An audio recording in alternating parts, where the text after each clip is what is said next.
ورق يوسف ورد الويل صلاة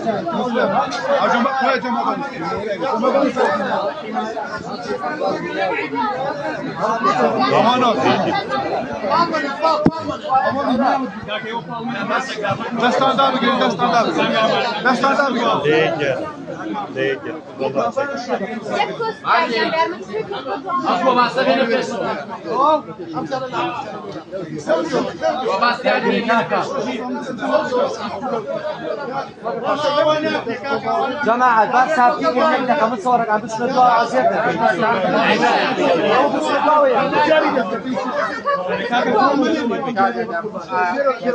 فرمون جماعة فرمون من آماده من آماده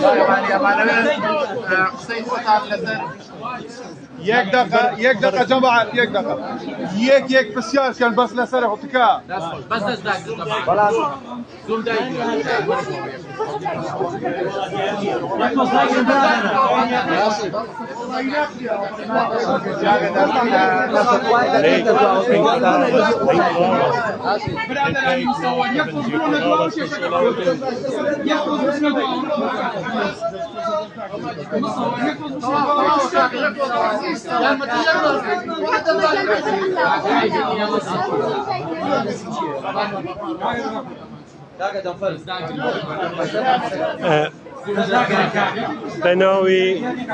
بناوی خوای گوره و مهربان سپاس بو همو ایوی بریز و خوشویست سپاس بو آماده بونتان لم پرسدا پرسی کوچ کردنی دایکی من آماده بونی ایوی بریز بم شیویه که زحمتی که زورتان کشاوه و هموتان تشریفتان هیناوه من حزکم اشاره به خالی که گرنگ بکم لیره اویش بجداری خلکی کردستان بو لشاری سلیمانی لپرسی دایکم دا که لدهوک و حولیر و سلیمانی و حلبچه و گرمیان و راپرین و همو شوینکانی تری کردستان هاتبون هاتنیان خمی ایمه کم کردوه سپاسی هر کسی که کم کلم پرسدا بجداری کرد و سپاسی وی بریزی شکم کماوی کی زوره چاوری من بون کم لدوانم هبیت لگل ایوی بریز اوی من تمنا اکم ام پرسه ببیتا هوکارک بو آشتیک لسرتا سری کردستان ام پرسه ببیتا هوکارک بو اوی دست حالات دارانی کردستان اوانه حکمی ام بشی باشوری کردستانیان کردو و لماوی 33 سالی را بردو تا کوستا پیدا چونوی کی تر به برنامه‌کانی خویاندا نسبت بم جماوره و بم ملت گوره که خاونی زیاتر ل200 هزار شهیده به انفال و پیشمرگ قارمانکان و به زندانیان کل بدستی رژیمی بعض شهید کران امیدوارم ام بر پرسانه پیدا چونوی کی کلی به تواوتی لبرنامه ناتندرستکی خویان لماوی ام 33 ساله دا بکن لمولاته دا زور بداخوه قربانیکانی باشوری کردستان قربانی یک جار زور و گوره بون تنها لپینا و آشتی و به دست نانی سرفرازی و دموکراسی و همو بوارکانی جیاندا بلام اوی ملتی ایمه توقعی اکر بداخ و نها تجیب استاش ابینین به هزاران به صدان هزار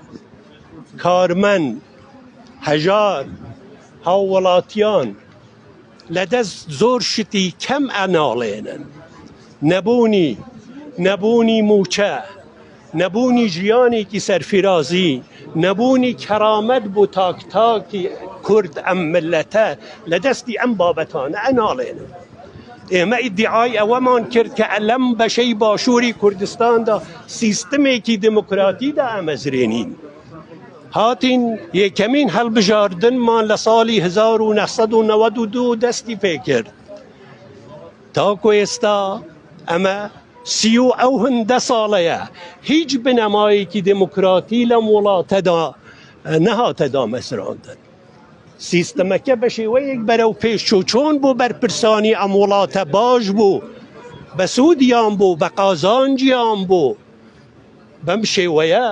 شێوەیە ئەم وعد و وعودانەی کە دران هاتنە گۆڕین. من پێم وایە و بە قەناعەتەوە ئەڵێم و زەنگی مەترسیش لە ڕێگای ئێوەی بەڕێز بەدەست هەڵات ئەدەم. گۆڕانکاری حتمیە و گۆڕانکاری دروست ئەبێ ئەگەر ئەم سیستەمە و ئەم دەست هەڵاتە بەم شێوەیە بەردەوام بێ لە تەعاملکردندا لەگەڵ جەماوەری کوردستان. سەردەمی گۆڕانکاریە. ئەبێ گۆڕانکاریش دروست ببێ و چیتر ئەوەی من ئەزانم چیتر تەحملی ئەوەیان نەماوە کە بکرێتن بەم شێوە چەند ساڵی تریش ئیدامەی ئەم دەست هەڵاتە ئەبێ. ئەوەی من ئومێدوارم ئەوەیە هەمومان پێکەوە بە بەرنامەکانی خۆماندا بچینەوە.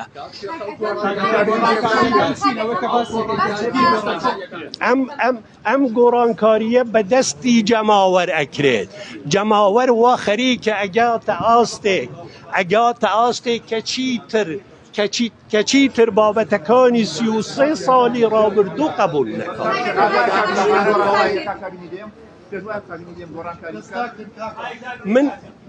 من باسی کابینە و ما کابینە ناکەم. ئەمە 32 ساڵە چەند دەوری پەرلەمانمان هەبووە، 6 دەوری پەرلەمانمان هەبووە. ئەڵێن ئەوەندە دەوری حکوومەت هەبووە، کابینە هەبووە. ئایا چه گۆڕانکاریە کراوە؟ ئێوە بە چ رازینە لەم وڵاتەدا؟ ئایا ئەوەی ئێوە پێرازینە لەم وڵاتەدا ئەبینن گۆڕانکاریە کراوە؟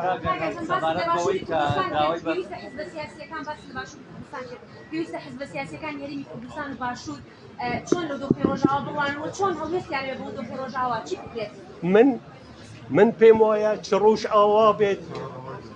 چه باشووری کوردستان بێ، باکووری کوردستان بێ، یا ڕۆژ هەڵاتی کوردستان بێ، کێشەی کورد یەک کێشە پێکەوە بەستراوە. لە هەر شوێنێ کورد بناڵێنێ ئەبێ لە شوێن و پارشەکانی تریش کورد بناڵێ بۆ کێشەی لە هەر شوێنێکی تر هەبێ. ئەوەی ئێستا ئێمە لە ڕۆژ ئاوای کوردستان ئەبینین لە حەقیقەت شەروانان لە سەنگەری بەرگریکردندان. ئەمە واقعێکە وە لەسەر هەمومان و هاوڵاتیانی هەموو بەشەکانی کوردستان و هێزە سیاسیەکانی کوردستانیش ئەرکە لەگەڵ هێزی ئەم شەروانانە ڕابوەستن و نەهێڵین ئەم هێزە بشکێت لە بەرامبەر ئەو چەک و تەقەمەنی و ئەو هێزە گەورەیەی کە دژیان بەکاردێت.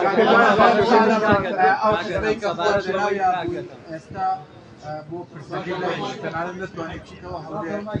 چی ئەڵێ بۆ سیاسەتی پارتیەکە بەرامبەر شێوازە مامەڵەکە؟ بەداخەوە جەنابەت ئاماژەت بۆ ئەوەت کرد کە ئەو حیزبەی تۆ لە ناوی بۆ ڕێگری لە تۆ کرا. من پێم وایە ئەمە ڕێگری ئەو حیزبە نییە، ئەمە ڕێگری کەسێکە لەناو ئەو حیزبە، کەسێکە لەناو حیزبە کە دیارە کەسی یەکەمی حیزبەکەیە کە ڕێگری کرد من بگەڕێمەوە، نە حیزبەکەیە. من ڕێزم بۆ ئەو حیزبە هەیە، بۆ تاریخی ئەو حیزبەش هەیە، چونکە خەلکانێکی زۆر لەو حیزبەدا هەبوونە کوردەتیان کردووە، بۆ کوردەتی و پێیان وابووە ڕێگایەکی ڕاستە و لەوێ خوێنیشیان داوە. بەڵام بەداخەوە هەندێک کەس ئەمڕۆ بەم شێوەیە بیر ئەکەنەوە. ئەم بیرە من پێم وایە زەرەر بۆ کوردستانە. من هاگام لە کێشەی موچە نییە و شەرمیشە. من داواتان لێ ئەەکەم و عەڵێم شەرمە بەڕاستی ئێمە ئەو هەندە باسی یا موچە ئەکەین. شەرم نەبوو نه لپسیاری جناب دایه شرم مبود از حلادداران شرم مبود حکومت که بخوی علی حکومتی هرم بو اوانه شرم که تاکو استا ام بابتانه آن کردوت تیتری کی هر گوری خبری روزانه و ساعت لهر کاجمیره که دا اما باسی ام بابتانه اکی لهر تلفزیونه که اگر سیری بکی تیتر گورکان باسی موچه تخوا ام کرداتی چکرا و او بو موچه و قوتی ام خلکه بخورید و ببردرید و به هاولاتیان ندرید لولام دابن علیه من لحل بجاردنی چند مانگی پیش استای کردستانیش بجداریم نکر بلیستیک لمحل بجاردناده و سعیشم کرد که ببه بلام بقناعت و من لگل هل بجاردن دانیم من دجی هل بجاردن نیم هل بجاردن تنها ریگا چاره بو همو بابتکانی هر ولاتی و هر ملتی بلام او هل بجاردنان نی که لولاتی ایمدا کراوه لای کمین روژی لای کمین جاری هل بجاردن و تاکو استاش که لای وی برز قناعتان به هل بجاردن هبوه آیا من حزب لایانکانم تاوانبار کردوه که امانه تزویریان کردوه پاش هر حل بجاردنک حزبی تری تاوانبار کردوه که تزویر رو داوه همویان تصوریان اکر که لکوتاین حل بجاردن که حل بجاردنی دوری ششمی پرلمانی کردستانه ام حل بجاردنه لوانه حل بجاردنه کی پاک و بگرد بیت و به سیستمی کی نیوتر بیل حل بجاردنه کانی پیش استاد بلام هندک لانی سیاسی کاتی که دنگیان خستنه و صندوق کان لتصریحاتی خویان دا گوتی ام جاره تزویر ناکرد پاشان که بو ساعتکانی پاش مغرب و شو هر جاری کی ترهات نسر شاشکانی تلفزیون و باسی اویان کرد که ام جارش تزویر لم حل بجاردنه دا کراوه من وعلم ایمه ناتوانین لیره دا حل بجاردنه کی بگرد بکین و نکراوه و ناش کرد اگر حل بجاردنیش بکرد آیا ایمه او هنده آماده این یان سینگمان او هنده فراوانه که تحملی نتیجه حل بجاردن بکین من پیموای نمونه زور بو گواهی یک لسر قسکانی من هیا یک لو نمونانه بابو ایوی بریز بلیم اویش نهشتنی گرانوی سروکی دوری که پرلمان بو که بگریت و بو پرلمان سپاس بو حمود سپاس